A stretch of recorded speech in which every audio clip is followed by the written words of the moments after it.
RI dihajar dunia, ekonomi RI dipangkas IMF, dan disebut negara gagal oleh PBB, Jokowi gaungkan perlawanan. Transisi Indonesia dari negara berkembang menjadi negara maju sepertinya mendapatkan banyak tantangan, apalagi tantangan-tantangan banyak dari pihak asing. IMF dan Uni Eropa seolah silih berganti melakukan intervensi terhadap Indonesia.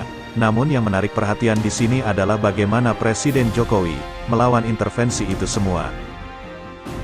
Dana Moneter Internasional tak tanggung-tanggung memangkas proyeksi pertumbuhan ekonomi Indonesia pada tahun 2024.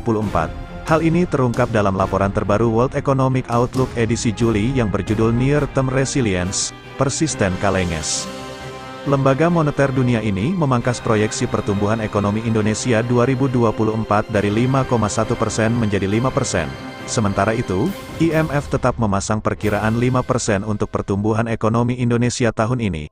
Pemangkasan proyeksi ini belum dipaparkan secara terperinci berdasarkan wilayah.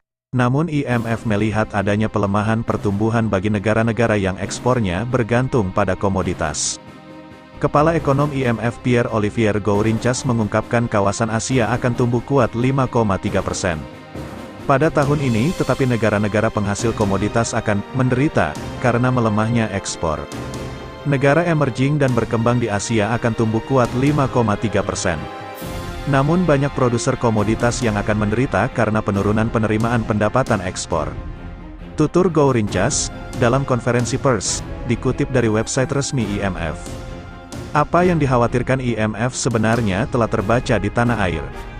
Menteri Keuangan Sri Mulyani Indrawati mengakui Indonesia mulai terkena dampak dari pelemahan ekonomi global.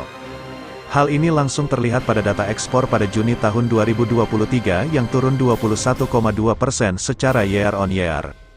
Ekspor sampai Juni 20,61 miliar dolar ini kontraksi atau turun 21,2%.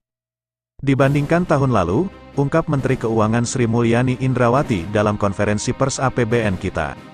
Melalui kanal YouTube, impor juga turun tajam pada Juni tahun 2023. Menurut Sri Mulyani, penyebabnya adalah industri manufaktur yang khususnya berorientasi ekspor mengalami tekanan pelemahan permintaan global. Efek pelemahan di neraca perdagangan ini sudah terpancar dalam penerimaan pajak. Tren penerimaan pajak mengalami penyusutan sejak awal tahun hingga semester 1 2023. Penerimaan pajak memang tercatat meningkat, namun peningkatannya tidak setinggi bulan-bulan sebelumnya. Kemenkeu melaporkan penerimaan pajak mencapai 970,20 triliun pada semester 1 2023. Angka ini naik sebesar 56,47% dari target APBN. Akan tetapi, jika dilihat bulan per bulan, pertumbuhannya tidak lagi double digit seperti awal tahun. Awal tahun masih tumbuh 48% Januari, kalau kita lihat secara kumulatif. Kalau kita lihat sekarang sudah di 9,9%, kata Sri Mulyani.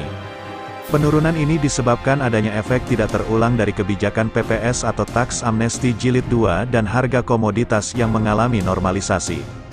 Harga minyak mengalami penurunan dan berbagai impor yang mengalami kontraksi, kata Sri Mulyani. Kendati demikian, pemerintah tetap optimistis ekonomi Indonesia pada 2024 bisa tumbuh di kisaran 5,1% sampai 5,7%. Sementara itu, pertumbuhan ekonomi tahun ini diperkirakan berada di kisaran 5% minus 5,3%.